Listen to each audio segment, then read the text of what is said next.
오늘 이제 잠언 26장 우리가 말씀을 이제 같이 나누게 됩니다. 그 받으신 강의안을 오늘 조금 먼저 보시면 좋겠습니다. 이제 그 서론 부분에 이제 25장부터 이제 29장까지는 이제 솔로몬의 잠언인데, 그 히스기야 왕, 그러니까 솔로몬 시대로부터 약 200년 정도 지난 유다 왕 히스기야 제위 시절에 그때 이제 편집된 격언들이다, 교훈들이다, 이렇게 이제 이야기를 하고 있습니다. 그래서 오늘 이제 저희들이 26장을 다루게 되는데, 26장은 조금 그 주제가 이제 좀 선명한 그런 편입니다. 그래서 이제 그 서론에 보면 26장은 공동체를 힘들게 하는 다양한 사람들에 대해서 이제 교훈하고 있다. 그래서 이거는 그 뭐 나라가 될 수도 있고, 또 직접적으로는 나라가 될 수도 있고, 그리고 이제 뭐 크고 작은 여러 그 공동체, 사회, 참 거기를 그 힘들게 하는 사람들이 이제 어떤 사람들인가 하는 것을 교훈을 하고 있습니다. 그래서 이제 그 강의 안에 보시면 1절부터 이제 12절까지는 그 계속 그 누가 등장하는가 하면 미련한 자들입니다. 미련한 자들. 그래서 이제 성경에서 그 미련한 자들은 결국은 그 하나님을 경외하는 지혜가 없는 사람들입니다. 그러니까 이 사람들은 뭐 우리로 말하면 못 배웠거나 뭐 또 집안이 좋지 못하거나 그런 사람들이 아닙니다. 이 사람들은 뭐 집안이 좋을 수도 있고, 그리고 또 여러 가지 좋은 스펙을 갖추었을 수도 있습니다. 그런데 이제 가장 중요한 하나님을 경외하는, 그리고 사람들을 사랑하는 그 지혜가 결국 결여된 사람, 이 사람들이 누군가 하면 미련한 사람들입니다. 그러니까 이 미련한 사람들에 대해서 이제 1절부터 12절까지 이야기를 하고, 그리고 이제 13절부터 16절까지는 이제 두 번째 사람인데, 게으른 사람들, 게으른 사람들에 대해서 이제 이야기를 합니다. 그리고 이제 17절부터 이제 19절까지는 이제 또 세 번째 부류의 사람인데, 자신과 무관한 일에 참견하는 사람. 그러니까 이제 자신과 이렇게 무관한 일에 그 참견하는 사람들이 있습니다. 그래서 그 사람은 자기도 이렇게 고통을 당할 수 있고, 그리고 다른 사람에게도 이렇게 큰 고통을 줄 수가 있습니다. 그리고 이제 네 번째 부류의 사람은 뭔가 하면 이제 모함하는 사람입니다. 모함하는 사람. 그래서 뭐 이제 영어 번역 같은 데는 대부분 우리도 참 친숙한 단어인데 가십이죠. 가십. 우리 보통 이제 영어로 가십. 다른 사람의 그런 그 흉허물들, 이제 그것을 퍼뜨리고 다니는 사람들입니다. 그래서 이 모함하는 사람들이 참 이렇게 그 공동체를 이렇게 힘들게 한다. 그리고 이제 또 다섯 번째는 속이는 사람입니다. 속이는 사람. 그래서 겉과 속이 다른 참 무서운 사람들입니다. 그런데 이 사람은 이제 겉과 속이 다른데 무엇으로 이렇게 무장되어져 있느냐? 현란한 말솜씨, 이제 현란한 말솜씨에 이제 무장되어져 있는, 그래서 겉과 속이 다른 사람들에 대해서 이야기를 합니다. 그리고 이제 마지막 27절, 28절은 악인의 파멸에 대해서 이제 이야기를 합니다. 그러니까 이제 공동체를 힘들게 하는 사람, 그래서 크게 이제 다섯 가지 종류의 사람들을 이제 이야기하고 있습니다. 미련한 사람, 그리고 또 두 번째는 게으른 사람, 그리고 이제 세 번째는 자기와 무관한 일에 참견하는 사람들, 그리고 이제 네 번째는 남을 모함하는 사람들, 그리고 다섯 번째는 겉과 속이 다른 사람들입니다. 그래서 저도 이제 그 잠언을 이렇게 같이 준비를 하면서, 그러면 이제 이런 다섯 부류의 사람들에 대해서 이제 솔로몬이, 또 우리 히스기야의 신하들이 이제 솔로몬의 이런 내용들을 모아서 편집을 했을 텐데, 참 그들이 기대하는 것은 그러면 무엇일까? 참 이런 내용들을 이제 그들은 가르치고 또 우리는 배우고 있습니다. 그런데 그럼 이걸 배웠을 때 우리가 어떻게 해야 되나? 어떻게? 특별히 이제 이거는 그 궁중에서 일어난 일일 수 있는데, 그는 미련한 자들을 없앨 수 있는 것도 아니고, 그리고 또 여기 나오는 속이는 사람들을 법적으로 어떻게 처리를 할 수 있는 것도 아닙니다. 그러면 이런 가르침들이 이제 우리에게 도대체 어떻게 하라는 건가? 저도 이제 잠언을 대할 때마다 그런 고민을 많이 하고, 저도 이제 또 가장 어떻게 보면 세상에서 거룩한 공동체일 수 있지만 교회를 섬기면서 저도 이런 갈등들을 참 많이 합니다. 그래서 도대체 이걸 어떻게 적용을 해야 되나?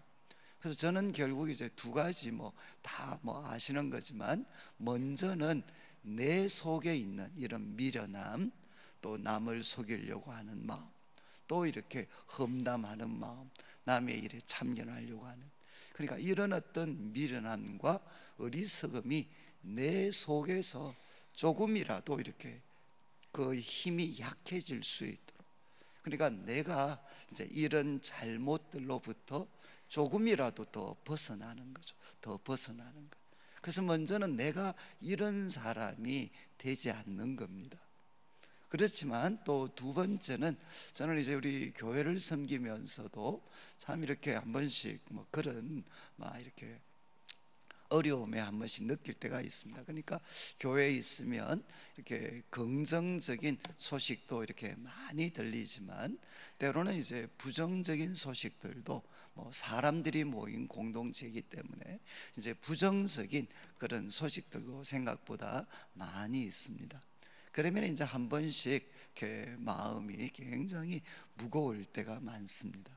그러나 이제 제가 참 이렇게 만약에 그런, 예를 들어서 좀 미련하게 보이는 그런 어떤 소문들을 참 들을 때, 그러면 이제 그분들을 소위 우리가 법적으로 어떻게 할 수 있는 게 아니잖아요.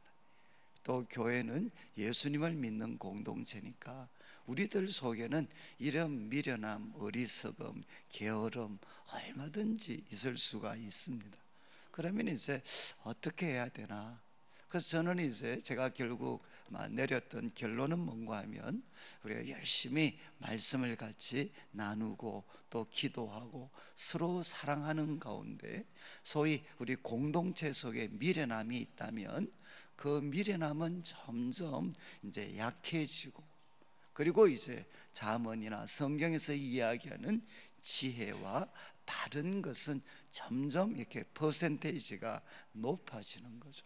그래서 미련함은 점점 힘을 잃고 약해지고, 그리고 지혜로움은 점점 힘을 얻고 또 더 많은 사람들의 모습에서 발견되어져 가다 보면 결국은 그것이 공동체가 성숙하는 것이 아닌가. 저는 이제 왜 제가 이런 말씀을 드리는가 하면, 우리가 한국 사회를 바라볼 때도 비슷한 것 같습니다. 저 사람은 미련하다, 가난하다, 그렇게 해서 그 사람을 어떻게 제거할 수 있는 게 아니죠. 그러면 한 사회가 건강하려면 결국은 지혜로움이 점점 더 힘을 얻고, 더 많은 사람들이 지혜로운 자의 모습 속으로 자꾸 닮아가고, 상대적으로 어리석음은 약해지도록 만들어 가는 것이 이제 한 사회가 점점 더 건강해지는 모습이 될 수가 있습니다. 그래서 저는 이제 이 말씀 우리가 구체적으로 간략하게 다루겠지만, 이런 어떤 모습들이 혹시라도 내 속에 발견되는 것이 있다면 하나님 저를 말씀으로 좀 고쳐주십시오. 그리고 우리 가정, 또 우리가 섬기는 교회, 또 우리가 만나는 많은 사람들 속에서도 이런 미련함과 어리석음은 점점 약해질 수 있도록, 그리고 주님께서 도우셔서 지혜로움과 그리고 올바른 것이 점점 힘을 얻을 수 있도록 도와주십시오. 그런 마음으로 말씀을 들으시면 좋겠습니다. 그래서 26장 1절부터 3절까지는 이제 미련한 자들에게 적절한 것, 미련한 자들에게 적절한 것은 무엇이고 적절하지 않은 것은 무엇인가. 1절에 미련한 자에게는 영예, 그러니까 영광, 그리고 높은 자리입니다. 결국 높은 자리, 미련한 자에게 영예를 주고 그리고 그에게 높은 자리를 주는 것은 적당하지 않다. 마치 무엇처럼? 여름에 눈이 오는 것처럼, 그리고 추수해야 되는데 그때 비가 오는 것처럼 그것은 참 적절하지 않다. 여러분, 여름에 눈이 오는 게 그거는 참 모양이 이상하죠. 그것처럼 미련한 자에게, 미련한 자를 중요한 자리, 그런 자리에 세우는 영예를 주는 것은 그건 적절하지 못하다는 것. 결국 이 말은 뭐겠습니까? 그때도 소위 힘 있는 집안의 사람이 있을 수 있고, 그리고 저 사람은 내 라인이고 이런 것 때문에 미련한데도 그 사람을 얼마든지 영예를 줄 수가 있습니다. 그것은 적당하지 못하다는 거죠. 그리고 이제 두 번째, 까닭 없는 저주가 있습니다. 그래서 참 우리들 주위에도 참 이렇게 저주들이 많습니다. 그런데 그것이 정당한 이유가 없는 저주는 참새가 떠도는 것, 제비가 날아가는 것 같이 뭐라고 했죠? 이루어지지 않는다. 아무리 우리가 그게 상대방을 소위 저주하는 거라 할지라도 거기에 정당한 이유가 없는 것은 그것은 이루어지지 않는다는 겁니다. 그래서 요즘은 이런 분들이 더 많지는 않은데, 과거에는 이렇게 그 남들이 우리를 저주했던, 특별히 가까운 사람들이 우리를 향해 퍼부었던 그런 저주들, 이런 것들에 이렇게 좀 묶여 있는 분들이 계실 수 있습니다. 그런데 그 정당한 이유가 없는 저주는 뭔가 하면 그건 아무 의미가 없다는 것입니다. 그래서 미련한 자들이 쏟아낼 수 있는 까닭 없는 저주에 대해서 연연할 필요가 없다는 거죠. 그리고 이제 3절에는 그러니까 말에는 채찍, 나귀에게는 재갈이 있어야 되는 것처럼 미련한 자의 등에는 막대기가 있어야 된다. 그래서 미련한 자에게는 영예가 적당한 게 아니라 막대기가 적당한 것이다, 이렇게 이야기를 합니다. 그리고 4절 5절 이 말씀은 얼핏들에 좀 이렇게 한번 보시죠. 4절 말씀, 미련한 자의 어리석은 것을 따라 대답하지 마라. 두렵건대 너도 그와 같을까 하노라. 그리고 5절, 미련한 자에게는 그의 어리석음을 따라 대답하라. 두렵건대 그가 스스로 지혜롭게 여길까 하노라. 여러분, 좀 어렵지 않나요? 4절에는 미련한 자의 어리석은 것을 따라 대답하지 마라. 이유는 너도 그와 같이 될 수 있다. 그리고 또 5절에는 미련한 자에게 그의 어리석음을 따라 대답해라. 똑같은 말인데 하나는 해라, 하나는 하지 마라. 그런데 이유는 두렵건대 그가 스스로 지혜롭게 여길까 이제 두려워한다. 결국 이 말씀은 뭐겠습니까? 어리석은, 이제 4절 말씀은 뭔가 하면 어리석은 자들과 같이 어리석음을 따라 이야기하다가 같이 이렇게 장단 맞추지 말라는 거죠. 이유는 너도 그와 같이 될 수가 있다. 그러니까 영향을 어리석은 사람한테 너가 영향을 받을 수가 있다는 겁니다. 너도 같이 될 수 있다. 그러니까 그 사람의 어리석음에 따라서 동조하거나 같이 장단 맞춰주지 마라. 또 하나, 미련한 자의 어리석음을 따라 대답해라. 이유는 그 사람이 스스로 지혜롭게 여기지 못하도록. 그러니까 결국 이 말은 공동체를 위해서 그의 말과 의견이 어리석다는 것을 나타내야 된다는 겁니다. 그러니까 참 이 균형이 참 어렵죠. 상황에 따라서 적절해야 되는데 그들과 동류가 되면 안 되지만 그의 어리석음이 공동체에 영향을 끼치는 것은 막아야 된다는 것입니다. 동류가 되지 않으면서도 그의 어리석음이 이렇게 공동체와 사람들에게 영향을 주지 못하도록 그렇게 해야 된다는 거죠. 그리고 이제 6절부터 10절까지 보시면 미련한 자에게 어울리지 않는 것, 첫 번째 6절에는 미련한 자 편에 기별하는 것입니다. 그 당시에 이제 고대에는 우리처럼 통신수단이 발달이 안 되었으니까 믿을 만한 사람들에게 이제 중요한 임무를 맡기는데 그게 결국 주로 기별하는 메신저죠. 메신저, 사자를 보내는 것입니다. 그런데 미련한 자에게 기별한다는 것은 중요한 임무를 맡기는 것은 그것은 자기 발을 베어버림과 그리고 해를 받음, 이거는 조금 약합니다. 해를 들여 마시는 것과 같다. 그러니까 미련한 자에게 소위 중요한 친서를 맡기는 것, 중요한 임무를 맡기는 것은 자기 발을 자르는 것, 그리고 해를 그냥 이렇게 들여 마시는 것과 같다. 그러니까 이거는 정말 어리석으면서도 파괴적인 일이다, 이렇게 이야기를 합니다. 그리고 이제 7절 말씀에 저는 자의 다리는 힘없이 달렸나니 미련한 자의 입에 잠언도 그러하다. 여러분 이제 다리에 장애가 있으신 분들은 다리가 있지만 힘을 잘 발휘를 못합니다. 그것처럼 이제 미련한 자의 입에 소위 잠언, 소위 배운 것은 있어가지고 잠언을 가지고 있습니다. 그런데 미련한 자의 입에 잠언은 아무런 힘이 없다는 것입니다. 그리고 또 이제 8절 말씀, 미련한 자에게 영예를 주는 것, 1절에도 나왔죠.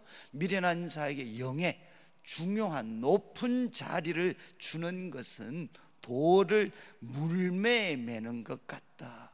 여러분 이제 물맷돌 아시죠? 이제 우리 다윗이 골리앗을 죽일 때 사용했던 그 물매, 돌을 매는 것처럼 미련한 자에게 영예를 주는 것, 소위 말해서 높은 직을 주는 것은 물매에 돌을 끼우는 것만큼 그거는 파괴적인 것이다.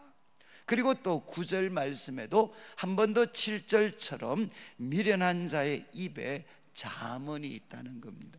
여러분 마음은 하나님을 경외하지 않고 사람을 사랑하지 않고 자기 사리사욕을 구하는 그 미련한 자의 입에 소위 잠언이 있으면 그것은 무엇과 같으냐, 참 이 그림이 생생한데 술 취한 자가 손에 든 가시나무 같다. 한번 상상이 가시나요? 술 취한 사람이 제정신이 아닌데 지금 손에 가시나무를 들고 온 동네를 휘둘고 다닌다는 거죠. 그래서 미련한 자의 입의 잠언은 이만큼 남들에게 파괴적이 될 수가 있다는 것입니다. 그리고 이제 10절 말씀은 우리나라 말 번역은 지금 이 개역 번역은 좀 어렵습니다. 이제 장인이 온갖 것을 만들지라도 미련한 자를 고용하는 것은 지나가는 행인을 고용함과 같다. 이게 앞뒤가 잘 맞지 않습니다. 그런데 이제 뭐 영어 번역도 그렇고 이제 표준 세번역이라고 이제 좀 저희들이 그 표준 세번역이라고 번역이 있는데 거기는 어떻게 했는고 하면 미련한 자 그리고 지나가는 사람을 고용하는 것은 궁수, 활 쏘는 사람 있죠. 활을 전문적으로 쏘는 그 궁수가 닥치는 대로 사람을 쏘아대는 것 같다. 여러분, 이게 아마 문맥에는 이게 맞는 것 같아요. 그러니까 지금 미련한 사람을 고용해서 쓰는 것은 궁수가, 활 쏘는 사람이 닥치는 대로 사람에게 화살을 날리는 것 같다. 그러니까 미련한 자를 고용하면 그 사람이 수많은 사람들한테 고통을 준다는 것입니다. 그래서 6절부터 10절까지는 미련한 자들에게 중요한 임무를 맡기는 것, 그리고 그 입에 잠언을 가지고 있는 것, 그리고 이제 높은 자리를 주는 것, 그리고 그를 고용하는 것, 그것은 적합하지도 않고 그리고 아주 파괴적이 될 수가 있다는 것입니다. 그래서 이제 여러분들이 어떤 조직을 위해서, 특별히 뭐 교회 같은 조직도 그렇죠. 교회 같은 조직도 결국은 기도하실 때 하나님, 하나님이 보실 때 그 자리에 꼭 있어야 될 사람들이 있을 수 있도록, 하나님 보실 때 그 자리에 세워지지 않아야 될 사람들은 세워지지 않도록, 여러분, 이게 사실은 공동체에 굉장히 중요한 기도의 제목입니다. 그래서 우리가 이렇게 특별히 선지서 같은 것들을 보면 하나님이 한 사회가 죄에 빠졌을 때 하나님이 심판하시는 가장 쉬운 방법이 뭐겠습니까? 그것은 자격이 없는 지도자를 세우는 것입니다.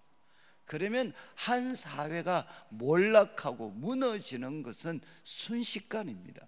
그래서 한 어떤 공동체가 소위 하나님으로부터 소위 말해서 이제 징계를 받을 때 나타나는 가장 일반적인 모습이 뭔가 하면, 그 자리에 세워져야 될 사람은 서지 않고 그 자리에 서는 것이 마치 가시나무를 휘두르고 있는, 술 취한 사람이 가시나무 휘두르는 것처럼, 그런 어떤 하나님이 보실 때 적합하지 않는 사람이 그 자리에 세워지면 그는 공동체가 몰락하는 것입니다. 수많은 사람들이 고통을 받는 겁니다. 왜 지금 히스기야의 신하들이 솔로몬이 이 잠언을 모아서 기록했겠습니까? 한 사회가 건강할 수 있는 길은 무엇이냐? 미련한 자들에게 영예가 주어지지 않고 지혜로운 자들에게, 의로운 자들에게 영예가 주어져야만 한 공동체는 언제나 건강할 수가 있다는 것입니다. 그리고 이제 11절 12절, 이제 미련한 자의 두 가지 절망적인 모습이 나오죠. 11절에 개가 그 토한 것을 도로 먹는 것 같이 미련한 자는 그 미련한 것을 거듭 행하느니라. 여러분, 미련한 자의 특징이 뭡니까? 못 배웠다는 게 아닙니다. 그것은 같은 잘못을 반복하는 거죠. 그것은 뭐죠? 자신을 고칠 수 있는 힘이 없다는 겁니다. 아무리 외적인 스펙이 좋다 할지라도 자기 자신을 고칠 수 있는 힘이 없는 사람은 바로 그 사람이 미련한 사람입니다. 그리고 12절에 이런 말씀이 있습니다.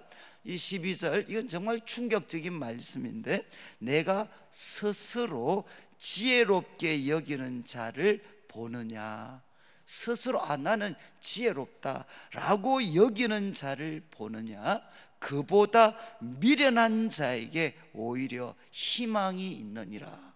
여러분, 1절부터 11절까지 미련한 자에 대해서 이렇게 이야기했어요. 그런데 미련한 자보다 더 절망적인 사람이 누구냐? 스스로 지혜롭게 여기는 사람입니다. 그 제가 말씀드렸죠. 잠언에서 가장 절망적인 사람은 누군가 하면 미련한 자가 아니라 거만한 자입니다.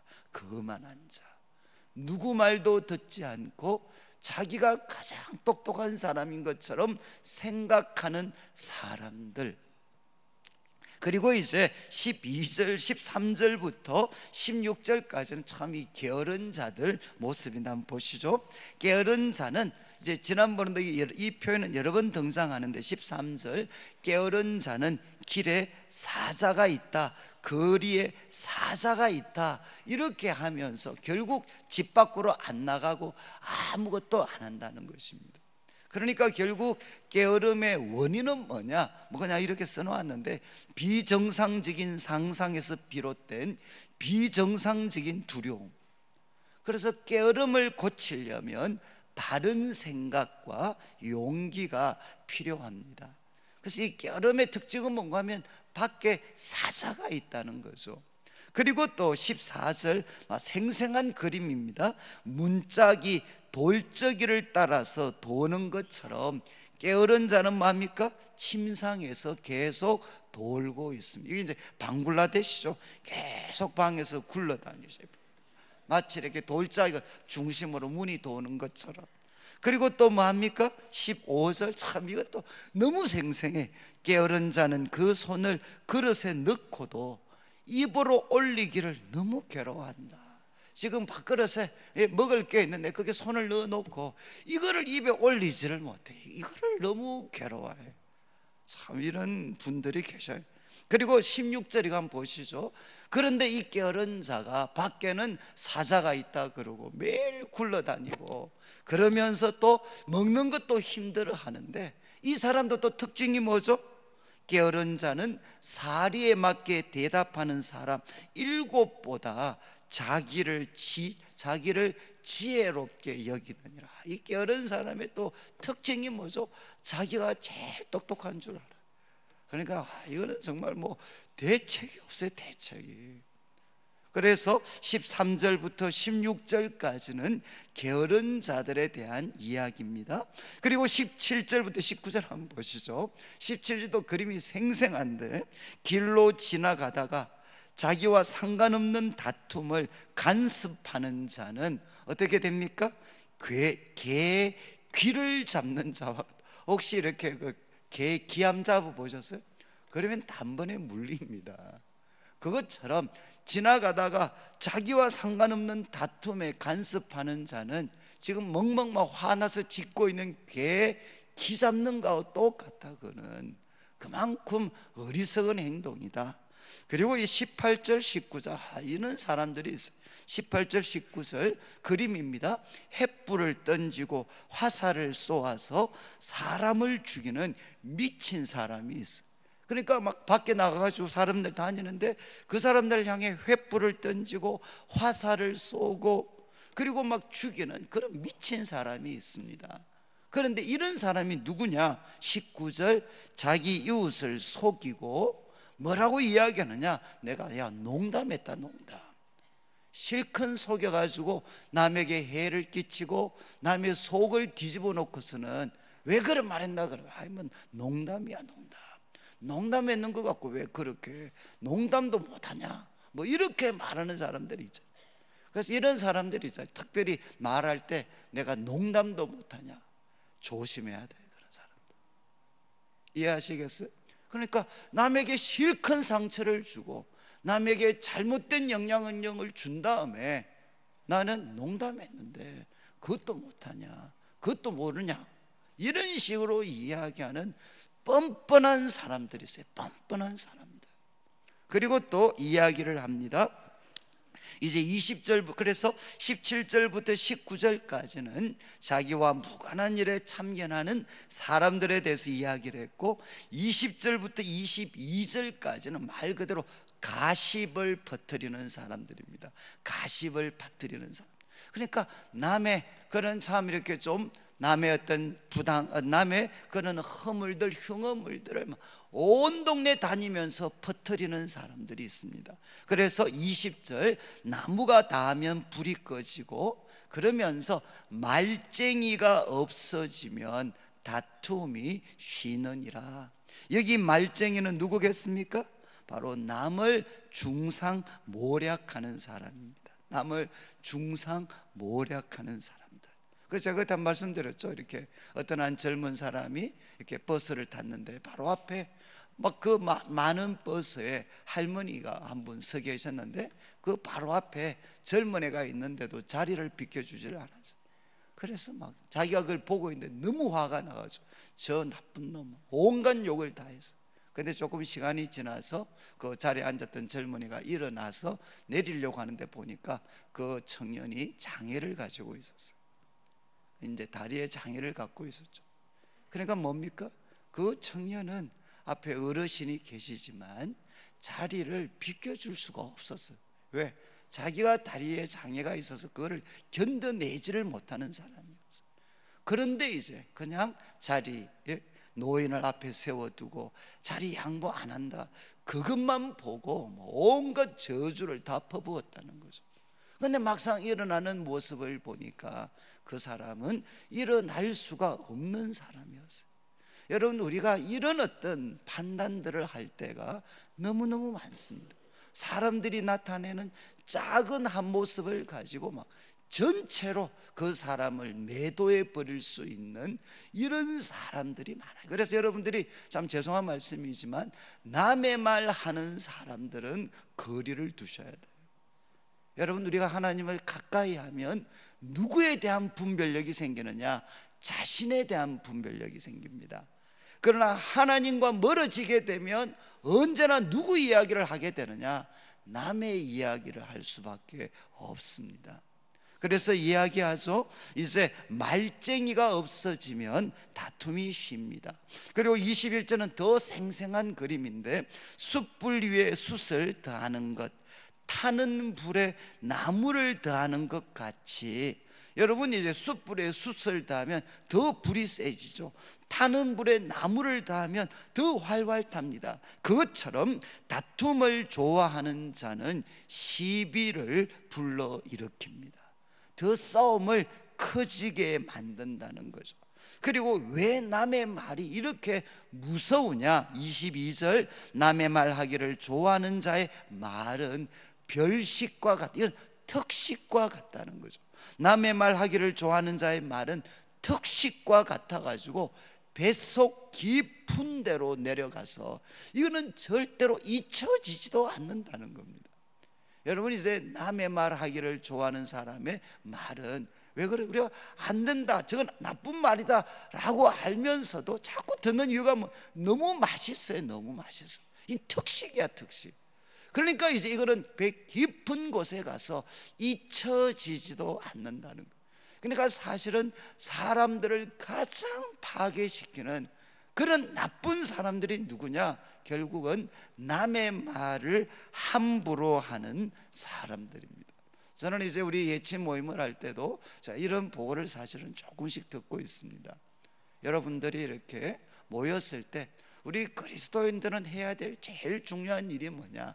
자기가 하나님을 만나고 자기가 참 봤을 때 하나님 보실 때 부족한 거, 연약한 거, 그리고 하나님이 주신 은혜들 같이 나누고, 또 주님이 우리에게 주시는 귀한 사명들, 꿈들, 이런 것들을 같이 나누어야 돼요.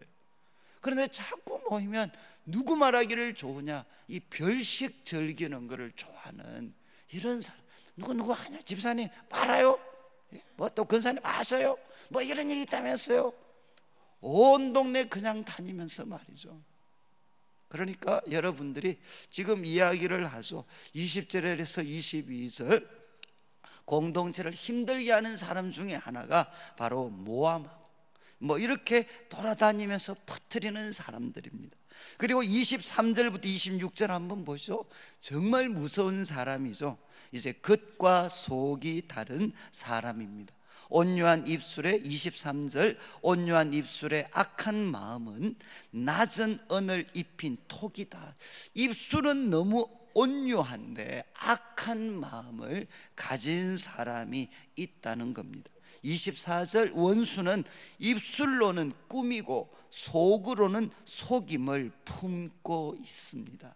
그리고 그 말이 좋을지라도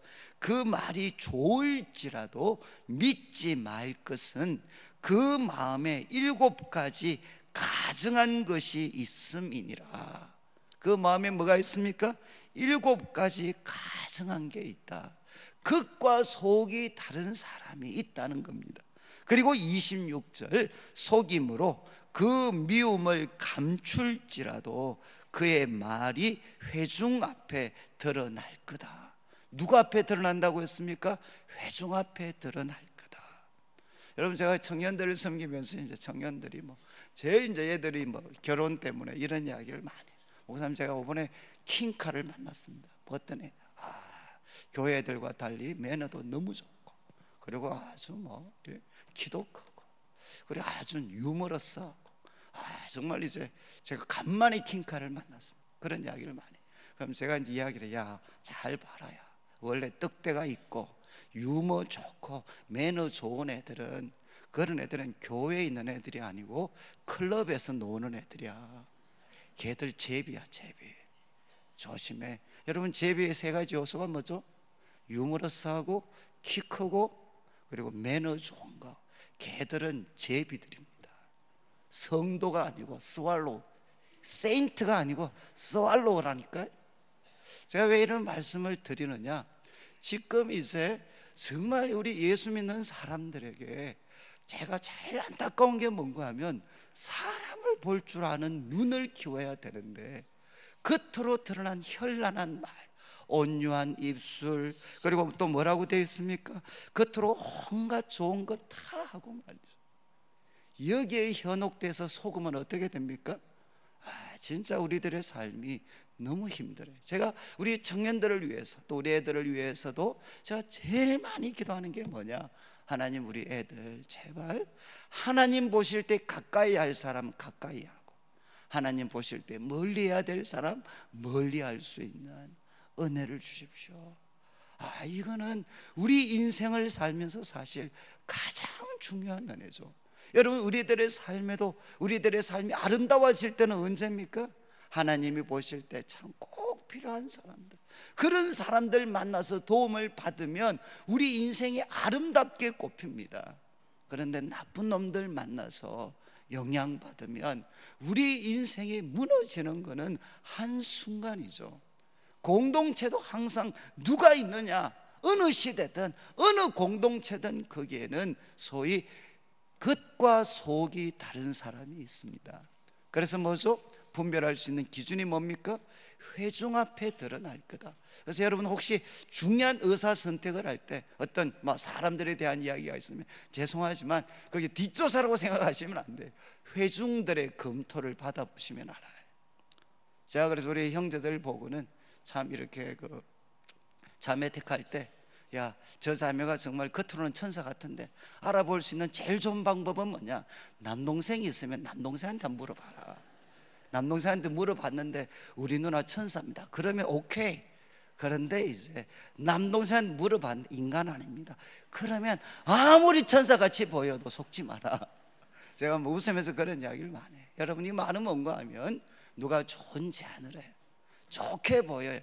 그런데 여러분, 원래 제가 영성신학 공부할 때 사단의 가장 대표적인 전략이 뭐냐? 여러분, 대표적인 전략 세 가지가 있는데 그 중에 하나가 뭐냐? 너만 꼭 알아야 된다. 이게 사단의 전략입니다. 이해하시겠어요? 이거는 꼭 너만 알아야 되고, 남한테 이야기하면 너한테만 가르쳐 주는 거야. 대부분 그 사람들은 나쁜 놈들입니다.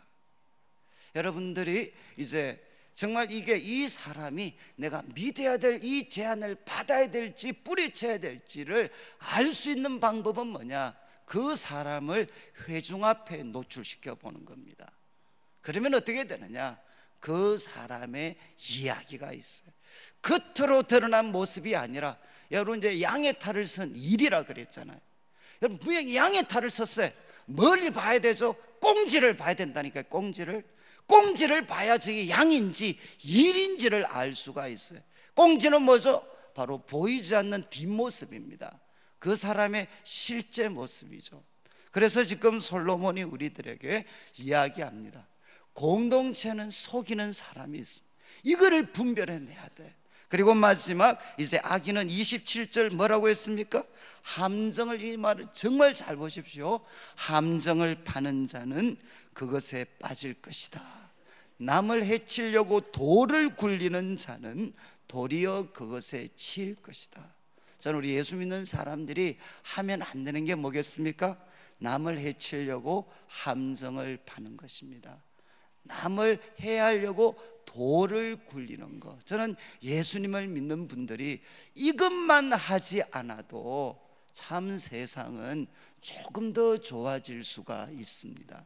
그리고 마지막 28절, 거짓말하는 자는 자기가 해한 자를 미워하고 아첨하는 입은 결국 어떻게 되느냐? 패망을 일으킵니다.